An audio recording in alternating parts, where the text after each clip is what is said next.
Salut chers amis du Hans Dimitri Networking. Je suis content de vous retrouver cet après-midi avec un sujet assez intéressant, la persévérance. Comme on a décidé, chaque semaine nous faisons des podcasts, parfois en fonction des demandes. Là, une fois de plus, c'est une demande. Nous sommes aussi gentils que ça et nous vous offrons un nouveau podcast aujourd'hui. Nous faisons des podcasts assez nature, nous ne les découpons pas, nous ne filtrons rien, nous faisons des choses très naturellement avec des moyens de bord. Donc vous allez constater que dans nos podcasts, tout n'est pas parfait. Et nous voulons aussi présenter cette face du monde-là, cette face du monde que les médias cachent, cette face du monde que les réseaux sociaux cachent. On veut rester authentique, c'est pour ça que vous allez toujours constater que nous sommes nous-mêmes. Aujourd'hui, nous restons dans le développement personnel avec un sujet assez intéressant qui nous a été proposé ou demandé par un de nos auditeurs. Il s'agit de la persévérance. C'est quoi la persévérance? Il m'a demandé dans son message, tous les jours j'entends persévérance. Comment est-ce que tu nous définis la persévérance? Comment est-ce que tu peux nous la présenter? La persévérance dans le dictionnaire, c'est l'ardeur tenace dont fait preuve une personne dans la poursuite de ce qu'elle entreprend.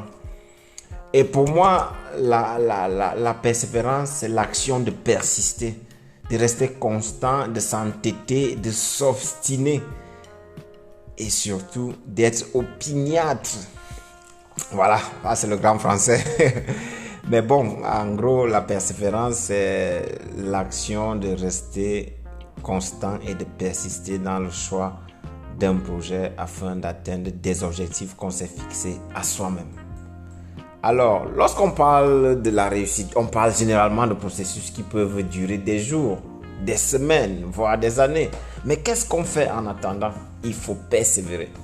Quand vous voulez avoir un diplôme, vous voulez obtenir un diplôme, autant pour moi, vous voulez obtenir une promotion, ou vous voulez vous développer votre petit commerce ou une entreprise, devenir un père ou une mère accompli, un époux ou une épouse accomplie, un fils ou une fille accomplie. Ça peut parfois prendre du temps. Et on a un seul canal pour arriver à nos objectifs, c'est continuer à essayer, c'est persévérer. D'où la persévérance pour moi est le chemin qui nous sépare entre le jour où nous avons commencé à faire les choses et celui qui va sonner l'arrivée ou bien l'atteinte de nos objectifs. Cela veut dire que quel que soit notre objectif, la persévérance est un atout important, un facteur de notre réussite, une composante d'atteindre nos objectifs. Il est donc clair que face à l'échec ou la déception, la persévérance vient jouer un rôle direct. Comment ça direct? Quelqu'un va me demander que mais dès que je persévère, j'ai réussi. Non. En fait, lorsqu'on persévère, on va apprendre sur nous-mêmes. On va découvrir notre capacité de résilience à aller vers l'avant lorsqu'on persévère. Ça veut dire qu'on a arrêté à 1 hier. C'était dur. On revient, c'est déjà à 0. On recommence. On constate qu'on est déjà à 1,5. C'est ça qu'on appelle la persévérance. C'est ça qui est l'effet direct de la persévérance. Et ça nous donne la capacité de trouver des solutions aux problèmes que la vie nous pose. Qui vit sans problème? Qui n'a pas de problème? Nous avons tous des problèmes. Mais comment on fait si on ne trouve pas de solution dès la première recherche? Dès le premier essai, il faut persévérer. Donc, persévérer est une histoire de mentalité. C'est la mentalité, une fois de plus, comme le mindset dont on parlait hier. La persévérance est une partie de notre mindset. Quand vous persévérez, votre mindset, il est franchement, je ne vais pas vous mentir, il est très aidé par la persévérance. Alors, la persévérance a des définitions différentes. Celles que je vous ai données sont les miennes et celles du dictionnaire. Mais la vraie définition de la persévérance dépend de chacun. Comment on interprète la persévérance? Si toi, tu as vécu des situations difficiles dans ta vie et que tu as su les surmonter, alors la persévérance sera considérée comme une qualité indispensable pour toi afin de faire face aux obstacles de la vie. Si vous n'avez jamais connu d'échec, ça c'est encore dangereux.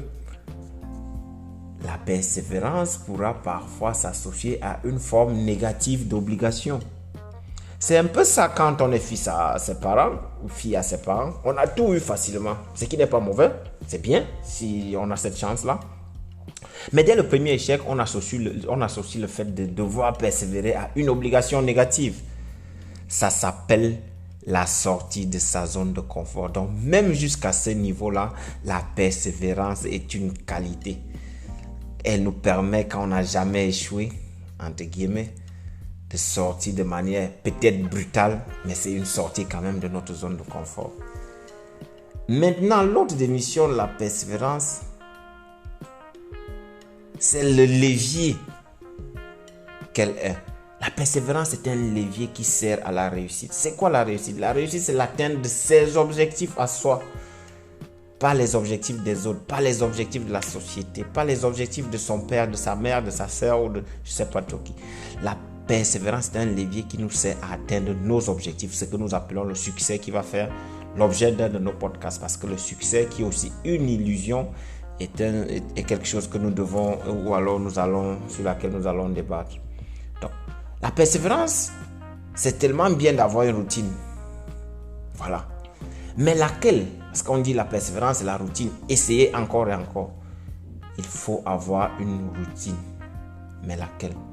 Une routine positive, liée à notre ambition, notre projet, ainsi qu'une volonté inébranlable d'atteindre nos objectifs. Si ces éléments sont réunis, alors notre réussite ne sera jamais, je dis bien jamais, loin de nous. La persévérance est donc un mode de vie, une identité remarquable. Pour ceux qui faisaient les mathématiques, je n'aimais pas le mot là, identité remarquable. L'exemple des sportifs de haut niveau est assez parlant. Un jour, on posait les questions à la très célèbre Sarah Etondé qui a gagné la course de l'espoir plusieurs fois. On lui posait la question de savoir comment est-ce qu'elle faisait pour remporter autant de victoires sur la course de l'espoir. Elle avait dit qu'elle a deux choses. La première, c'est la persévérance. La deuxième, c'est l'espoir. Ironie du sort parce que la course s'appelait la course de l'espoir. Et moi, je vais ajouter, il y a la persévérance, il y a l'espoir.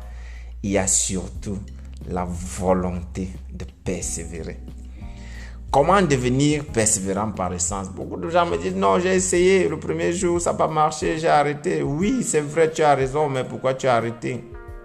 Avec le temps, la motivation peut être mise à rude épreuve et votre persévérance aussi, c'est normal. Avec la fatigue, la perte d'envie, les désillusions, les drames, un drame familial, vous avez perdu votre père, votre mère, votre soeur. La catastrophe naturelle, vous faites des choses, votre chef vous bloque, votre époux, vous essayez des choses, votre épouse. Mais la vie est malheureusement faite de deux phases, le positif et le négatif. Et il n'y a que les deux là qui produisent le courant électrique. Pour avoir de l'énergie, il faut une phase positive et une phase négative. Et cette énergie là, quand elle s'installe dans votre cerveau, elle produit ce que vous appelez le moral. C'est ça qui diffuse dans le corps une énergie positive à la fin qu'on appelle le moral. Donc, les problèmes sont une partie intégrante de notre vie. Les phases négatives, ce que nous appelons les hauts et les bas, c'est une constituante de la vie normale. Celui qui va me dire qu'il ne connaît que des phases positives, il vit dans un Disneyland. Ça n'existe pas. Donc, tout comme vous, tout le monde a des phases comme celle-là. Regardez comment les autres ont fait pour s'en sortir. Vous pouvez peut-être copier-coller, ça peut aider, mais chacun doit se frayer son chemin. Donc, cette force issue du négatif et du positif est le principal instrument de la persévérance. Donc, c'est le combiné de vos échecs, de vos essais, qui un jour aboutit à la réussite. En développant un mental d'acier aussi, vous allez consolider votre persévérance et en faire votre clé de réussite. Pour cela, il va surtout falloir avoir des ambitions réalisables. Je veux être président de la République. Comment je fais? Je deviens d'abord maire de ma ville ou conseiller municipal. Je ne peux pas me lever un matin comme moi, je vends de l'eau glacée au marché de Bonamoussadi. Je dis que demain, je serai président. Il faut avoir des ambitions réalisables. C'est une partie de la persévérance. Il faut aussi respirer au rythme de ses projets, de ses volontés, de ses visions. Si tu me réveilles à minuit, tu me demandes, Dimitri, c'est quoi le développement personnel? Je vais te répondre parce que moi, ma vie a toujours été entachée d'une recherche effrénée de me développer personnellement, de devenir la personne que j'ai envie de devenir dans 10, 20, 30, 15 ans. Donc, chacun doit respirer son projet et c'est une partie intégrante de la persévérance. Quand on respire son projet, la persévérance devient une partie de nous. Il faut croire en soi, croyez en vous-même, dans tout ce que vous faites. Sachez qu'il y a une seule chose à l'intérieur de vous qui est plus grand que n'importe quel obstacle. C'est croire en vous. Quand vous croyez en vous, vous allez forcément briser tous les obstacles et vous serez persévérant. Quel que soit ce que vous faites, quel que soit ce que vous faites, la persévérance vous aidera à atteindre les objectifs. Ça, croyez-moi.